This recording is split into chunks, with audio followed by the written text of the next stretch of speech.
حضرت صلی اللہ علیہ وآلہ وسلم پر وحی کا ابتدائی دور اچھے سچے پاکیزہ خوابوں سے شروع ہوا۔ آپ خواب میں جو کچھ دیکھتے وہ صبح کی روشنی کی طرح صحیح اور سچا ثابت ہوتا۔ پھر من جانب قدرت آپ تنہائی پسند ہو گئے اور آپ نے غار حرا میں خلوت نشینی اختیار فرمائی اور کئی دن اور رات وہاں مسلسل عبادت اور یاد الہی و ذکر میں مشغول رہنے لگے۔ جب تک گھر آنے کو دل نہ چاہتا توشہ ہمراہ لیے ہوئے وہاں رہتے۔ توشہ ختم ہونے پر ہی اہلیہ محترمہ حضرت خدیجہ رضی اللہ تعالی عنہا کے پاس تشریف لاتے اور کچھ توشہ ہمراہ لے کر پھر وہاں جا کر خلوت گزین ہو جاتے۔ یہی طریقہ جاری رہا یہاں تک کہ آپ پر حق منکشف ہو گیا اور آپ غار حرا ہی میں قیام پذیر تھے کہ اچانک حضرت جبرائیل علیہ السلام آپ کے پاس حاضر ہوئے اور کہنے لگے کہ اے محمد پڑھو۔ آپ فرماتے ہیں کہ میں نے کہا کہ میں پڑھنا نہیں جانتا۔ آپ صلی اللہ علیہ وسلم فرماتے ہیں کہ فرشتے نے مجھے پکڑ کر اتنے زور سے بھینچا کہ میری طاقت جواب دے گئی۔ پھر مجھے چھوڑ کر کہا پڑھو۔ میں نے پھر وہی جواب دیا کہ میں پڑھا ہوا نہیں ہوں۔ اس فرشتے نے مجھ کو نہایت ہی زور سے بھینچا کہ مجھ کو سخت تکلیف محسوس ہوئی۔ پھر اس نے کہا کہ پڑھ۔ میں نے کہا میں پڑھا ہوا نہیں ہوں۔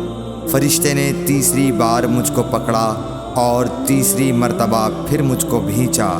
پھر مجھے چھوڑ دیا اور کہنے لگا کہ پڑھو اپنے رب کے نام کی مدد سے جس نے پیدا کیا اور انسان کو خون کی پھٹکی سے بنایا۔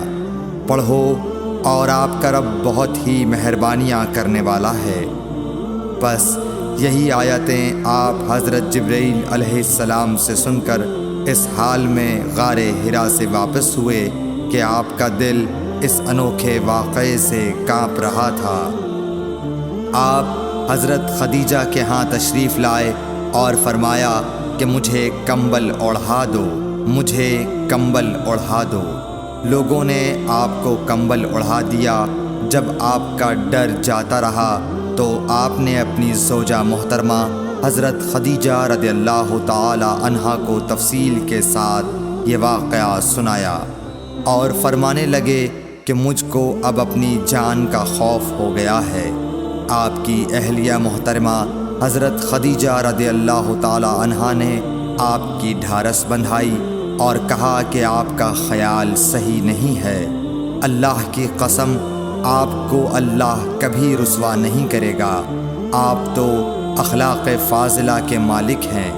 آپ تو کنبہ پرور ہیں، بے کسوں کا بوجھ اپنے سر پر رکھتے ہیں، مفلسوں کے لیے آپ کماتے ہیں، مہمان نوازی میں آپ بے مثال ہیں اور مشکل وقت میں آپ امر حق کا ساتھ دیتے ہیں۔ ایسے اوصاف حسنہ والا انسان یوں بے وقت ذلت و خواری کی موت نہیں پا سکتا۔ پھر مزید تسلی کے لیے حضرت خدیجہ رضی اللہ تعالی عنہا آپ کو ورقہ بن نوفل کے پاس لے گئیں جو ان کے چچا زاد بھائی تھے اور زمانہ جاہلیت میں نصرانی مذہب اختیار کر چکے تھے اور عبرانی زبان کے کاتب تھے۔ چنانچہ انجیل کو بھی حسب منشائے خداوندی عبرانی زبان میں لکھا کرتے تھے۔ انجیل سریانی زبان میں نازل ہوئی تھی، پھر اس کا ترجمہ عبرانی زبان میں ہوا۔ ورقہ اسی کو لکھتے تھے۔ وہ بہت بوڑھے ہو گئے تھے، یہاں تک کہ ان کی بینائی بھی رخصت ہو چکی تھی۔ حضرت خدیجہ رضی اللہ تعالی عنہا نے ان کے سامنے آپ کے حالات بیان کیے اور کہا کہ اے چچا زاد بھائی، اپنے بھتیجے محمد صلی اللہ علیہ وسلم کی زبانی ذرا ان کی کیفیت سن لیجئے۔ وہ بولے کہ بھتیجے آپ نے جو کچھ دیکھا ہے اس کی تفصیل سناؤ۔ چنانچہ آپ صلی اللہ علیہ وآلہ وسلم نے از اول تا آخر پورا واقعہ سنایا، جسے سن کر ورقہ بے اختیار ہو کر بول اٹھے کہ یہ تو وہی ناموس معزز رازدان فرشتہ ہے جسے اللہ نے حضرت موسیٰ علیہ السلام پر وحی دے کر بھیجا تھا۔ کاش میں آپ کے اس عہد نبوت کے شروع ہونے پر جواں عمر ہوتا، کاش میں اس وقت تک زندہ رہتا جب کہ آپ کی قوم آپ کو اس شہر سے نکال دے گی۔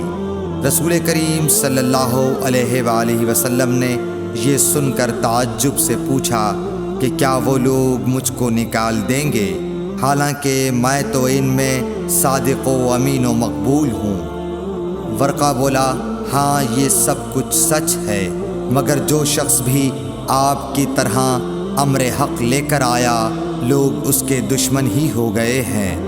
اگر مجھے آپ کی نبوت کا وہ زمانہ مل جائے تو میں آپ کی پوری مدد کروں گا، مگر ورقہ کچھ دنوں کے بعد انتقال کر گئے، پھر کچھ عرصے تک وحی کی آمد موقوف رہی۔